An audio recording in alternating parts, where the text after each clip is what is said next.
कभी कभी मुझे लगता है कि लोग इतना बोलते क्यों हैं। इंसान को उतना ही नहीं बोलना चाहिए जितनी आवश्यकता है। सोचिए, यदि शब्दों की कीमत होती कि हर शब्द इतने रुपए का है, तो आप एक एक शब्द कितना सोचकर बोलते हैं। ज्यादा बोलने से बड़ी बीमारी कुछ और नहीं है। बिना पूछे ज्ञान बांटने से बड़ी बीमारी कुछ और नहीं है। बिना मांगे सलाह देने से बड़ी बीमारी कुछ और नहीं है। साथियों, 3 इंजीनियर एक अरब मुल्क में काम करने को गए। वहां उनसे कोई चूक हो गई। वहां के जो शेख थे, उन्होंने वो तीनों को मौत की सजा सुना दी। अब तीनों को जब मौत की सजा सुनाई तो तीनों की सांस अटक गई, और बचने का कोई रास्ता नहीं। तीनों को ले गया, एक टेबल पर लेटाने के लिए उनको कहा गया। पहला व्यक्ति गया, वो एक टेबल पर लेटा। एक आरी चल के आने वाली थी, वो आरी घूम के आती और उनकी गर्दन को काट देती। उसने भगवान से प्रार्थना की। उसको समझ आ गया था बचने का कोई रास्ता नहीं। आरी घूमी घूमी घूमी घूमी घूमी और घूमी, और गर्दन के पास पहुंच के कर्र आवाज करते हुए रुक गई। तो उस शेख ने कहा, अल्लाह की मर्जी है इसकी जान बचाने की, मैं क्या कर सकता हूं। और शेख ने बोला, जाओ, तुम्हारी जान बख्श दी। फिर दूसरा इंजीनियर आया, उसको भी लेटने को कहा गया। वो लेटा। फिर से मशीन चालू हुई, कर कर कर कर कर घूमते हुए गर्दन तक पहुंची, और बिल्कुल गर्दन के ऊपर जाके फिर से रुक गई। उस आदमी की जान में जान आई।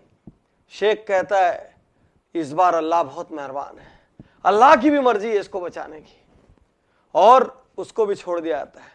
वो तीसरा इंजीनियर बहुत देर से सबको देख रहा था। वो टेबल पे लेट के बोलता है, महाराज, वो अपनी भाषा में कहता है, शेख, सम्राट, जो भी उसने कहा हुआ, बोले, क्या जब से अल्लाह की मर्जी किए जा रहे हो? ये जो आरी घूम के आ रही है, इसका नट ढीला है, ये इसीलिए यहां तक पहुंच के एक जगह पे रुक जाती है, और उसके बाद उस नट को टाइट कर दिया गया। आगे का परिणाम मेरे को बताने की जरूरत नहीं है। तो कम बोलता तो बच जाता। कम बोलने में हमेशा ऐड करने की जगह होती है जिंदगी में, ज्यादा बोलने में माइनस करने की कोई जगह नहीं। एक और बात याद रखना, दुनिया में कम बोलने वाले का सम्मान होता है, कम बोलने वाले की इज्जत होती है। कम बोलने वाले के बारे में लोग बोलते हैं, बहुत सोच समझ के बोलता है। कम बोलने वाले के पास लोग बोलते हैं, बहुत तौल कर बोलता है। कम बोलने वाले के पास लोग बोलते हैं, यार इसको जब बहुत खास बात आती है तो ही ये बोलता है, अन्यथा बीच में हस्तक्षेप नहीं करता। कम बोलने वाला चूंकि कम बोलता है, इसलिए सामने वाले को लगता है मेरी पूरी बात सुनी जा रही है, और वो बहुत खुश हो जाता है क्योंकि उसको श्रोता मिल जाता है। कम बोलने वाला किसी विषय पे नहीं भी जानता हो तो भी वो अज्ञानी नहीं कहलाता, क्योंकि उसने बोला नहीं। ज्यादा बोलने वाला जब किसी विषय पे नहीं जानता तो वो अपना अज्ञान बोल बाल के प्रकट कर देता है।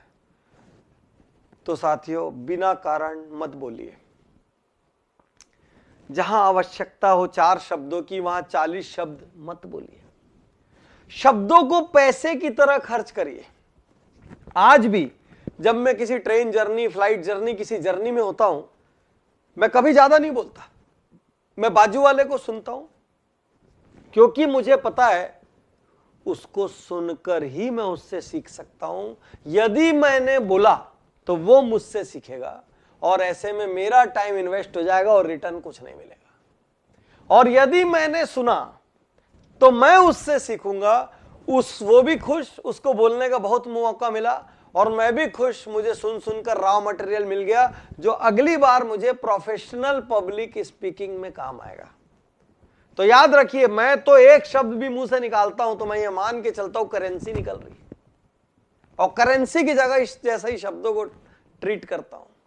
तो साथियों, यदि आपको ज्यादा बोलने की बीमारी है, बिना मांगे ज्ञान देने की बीमारी है, बिना मांगे सलाह देने की बीमारी है, 2 लोगों के बीच में अपनी टांग घुसा देने की बीमारी है, जबरदस्ती किसी भी प्लानिंग को जाके ध्वस्त कर देने की बीमारी है, जबरदस्ती बिना कारण कहीं भी बोल के आ बैल मुझे मार करने की बीमारी है, तो संसार में आपको इज्जत कभी नहीं मिलेगी, आपको सम्मान कभी नहीं मिलेगा। इसलिए उतना ही बोलिए जितना आवश्यक हो तोल कर बोलिए और हर शब्द को करेंसी की तरह खर्च कीजिए।